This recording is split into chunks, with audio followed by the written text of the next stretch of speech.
পৌঁছে ক্লাস করিয়ে আবার বাড়িতে নিয়ে এসেছি। প্রায় 1 ঘন্টা পর আমি এলাম।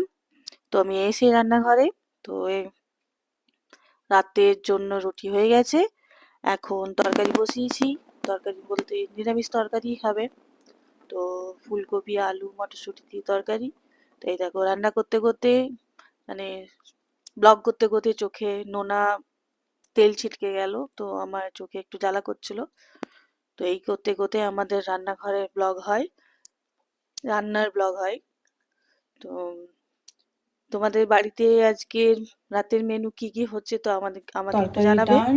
তো তো এই দেখো কেমন রান্না হয়ে হয়েছে? গেছে। ফুলকপি আলু মটরশুঁটি দিয়ে তরকারি।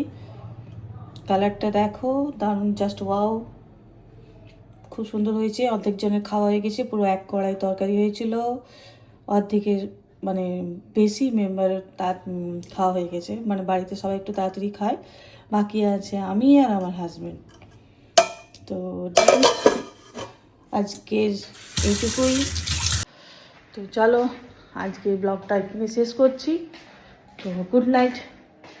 তোমাদের কাছে ব্লগটা সকাল সকাল পৌঁছাবে, গুড মর্নিং। তো চলো টাটা, বাই বাই।